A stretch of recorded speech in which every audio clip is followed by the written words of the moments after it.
85mm 전차포를 갖춘 북한군의 T-34-85에게 그야말로 개박살이 났습니다. 북한군 전차병들은 미군을 비웃었고 미군을 무시하게 됩니다.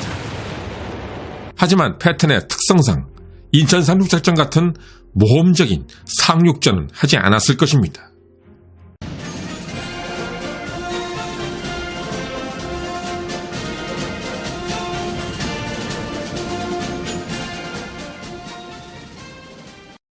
(2차) 대전이 시작되자 미 육군이 처음으로 지상전을 시작한 곳은 바로 북아프리카. 이때만 해도 독일군 지부에서는 새롭게 전장에 뛰어든 미군의 전투력을 좀 우습게 생각하는 경향이 있었습니다. 하지만 북아프리카에서 패튼의 활약을 본 히틀러와 독일군 지부는 충격에 빠졌습니다. 사막의 여우 롬멜은 이런 말까지 했습니다. 패튼은 기동전에서 우리를 깜짝 놀라게 만든 성과를 낸 장군이다.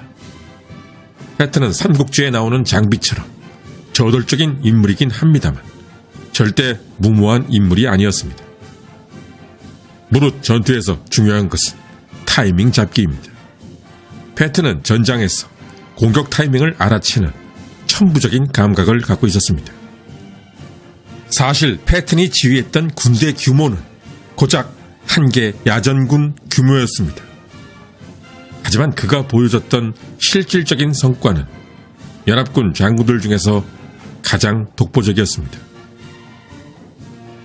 오죽하면 소련의 스탈린조차도 우리 붉은 군대는 조지 패튼을 흉내낼 수조차 없다 라고 경탄할 정도였습니다. 이쯤 돼서 우리는 흥미로운 상상을 해볼 수 있을 것입니다. 만약에 조지 패튼 장군이 2차 세계대전 종전 후인 1945년 12월 자동차 사고로 죽지 않고 살아있었다면, 그래서 그가 유엔군 총사령관으로 6.25 전쟁에 참전했다면 패튼은 어떻게 싸웠을까? 그리고 전쟁의 결과는 어떻게 흘러갔을까? 이것은 역사적 사실이 아닌 가상이지만 역사적 사실에 근거하여 생각해 볼 수는 있을 것입니다. 그리고 의외로 그것은 쉽게 유추할 수가 있습니다. 6.25 전쟁이 시작되었을 때 최고 사령관은 메가더 장군이었지만 실제로 그 밑에 야전 사령관들 중엔 2차 세계대전 당시 패튼 밑에서 활약했던 이른바 패튼의 아이들이 상당수 있었기 때문입니다.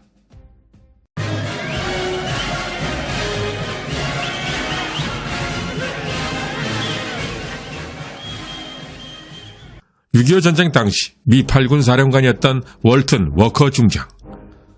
2차 대전 때의 워커는 패튼의 미 3군 예하 20군단장이었습니다. 그때에도 워커는 워낙 빠른 기동성을 보여주며 뛰어난 활약을 펼쳤기에 그의 부대는 유령 부대라고 불릴 정도였습니다. 그리고 또 한 사람, 프랭크 밀번 소장. 그는 패튼의 미 3군 참모장을 지냈습니다. 또한 1945년 9월 패튼 장군이 순시 중 교통사고로 사망했을 때 패튼과 함께 차에 타고 있었던 인물이기도 했습니다. 이 두 명의 장군은 낙동강 방어전 당시 이리 뛰고 저리 뛰며 낙동강 방어선을 끝까지 사수하는 데 매우 커다란 역할을 하게 됩니다. 조지 패튼은 누가 뭐래도 기갑전 전문가입니다. 그는 독일의 구데리안처럼 전차를 활용한 전격전의 위력을 꿰뚫어봤던 미군 내 최초의 인물이었습니다. 1차 대전이 끝난 1919년 패튼은 전차 부대의 육성과 새로운 전법에 대한 지원을 미 의회에 요구했습니다. 하지만 돌아온 답은 거절. 이것은 그때까지만 해도 전차와 전차를 활용한 새로운 전술에 대한 미국 내 인식 부족 때문이었습니다. 하지만 얼마 지나지 않아 2차 세계대전이 시작되었고 독일이 탱크를 활용한 전격전으로 폴란드와 프랑스를 점령하며 승승장구하자 미국에서도 기갑부대의 필요성이 대두되기 시작했습니다. 그래서 패튼은 미 육군 기갑부대의 책임자가 되었고 미 제2기갑사단장이 되어 미군 최초로 루이지애나에서 2개의 전차 군단 연습을 지휘한 미군 내 최고의 전차 전문가가 됩니다.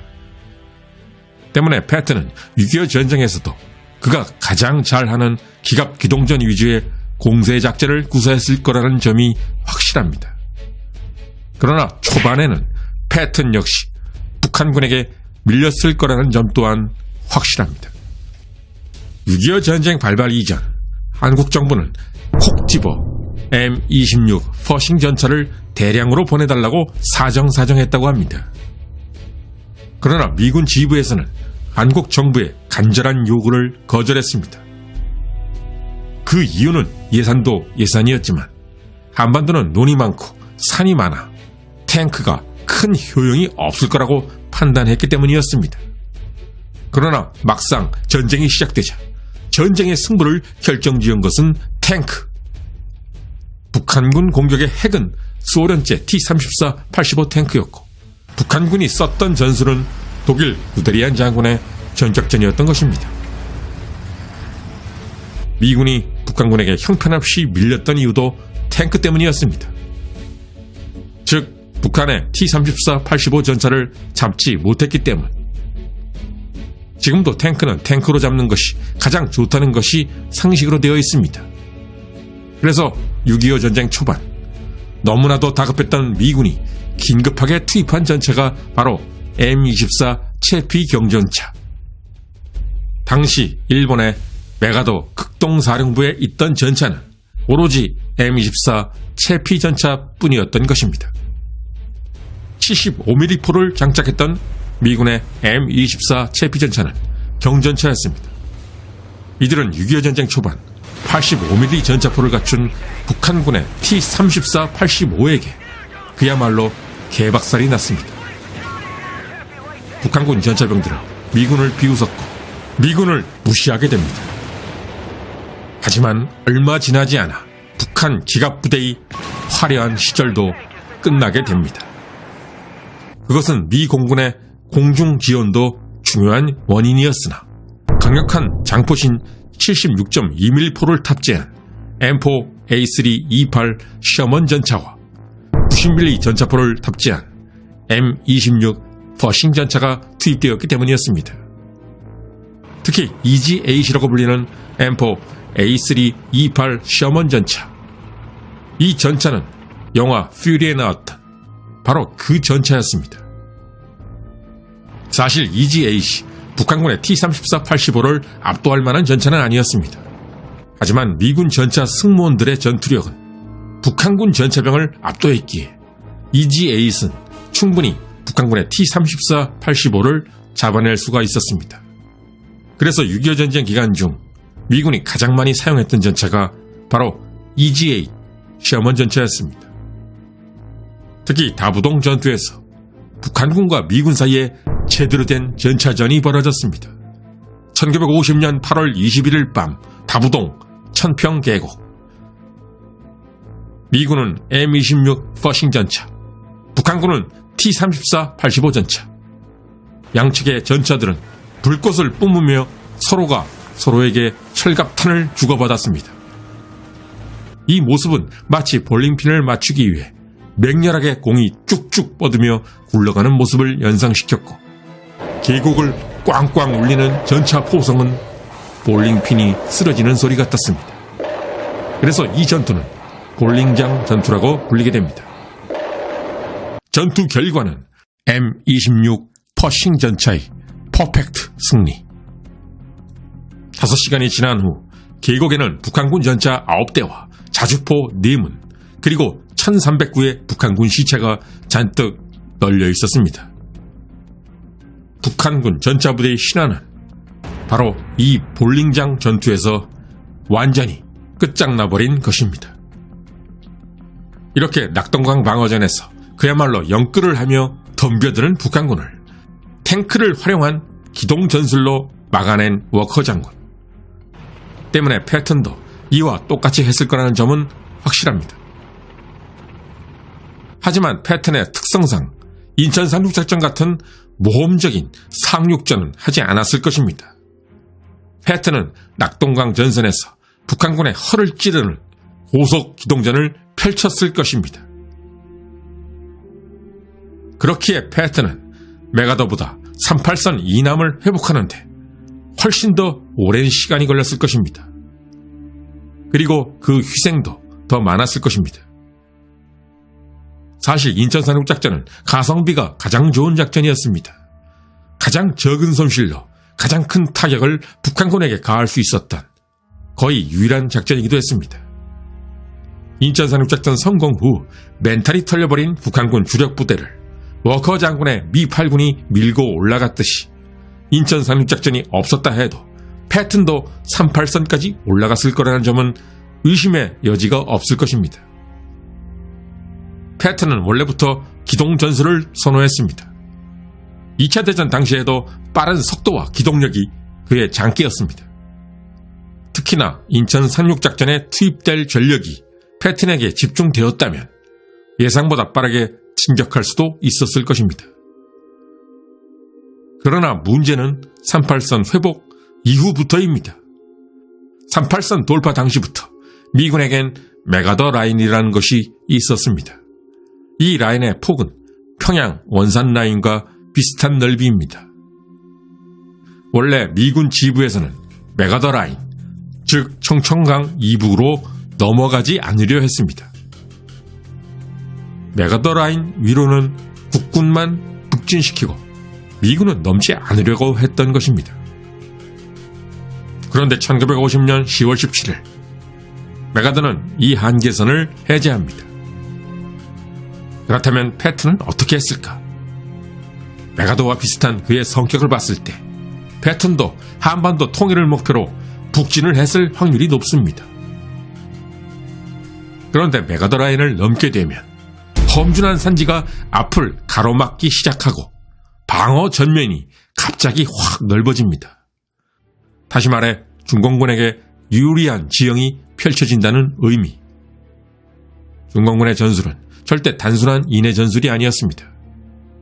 중공군은 1945년에서 1949년 사이에 익혔던 산악 전술을 이용해 미군을 물리친 것이었습니다.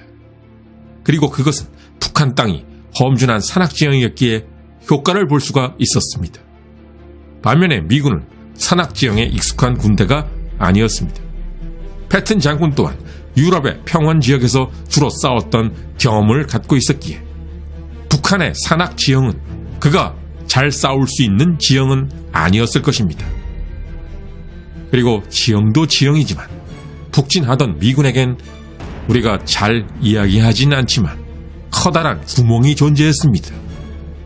그 구멍은 바로 전투력이 허약한 국군. 사실 미8군이 서부전선에서 후퇴한 것은 전투력이 약한 국군 탓이었습니다. 1942년 11월 19일 스탈린그라드 전투.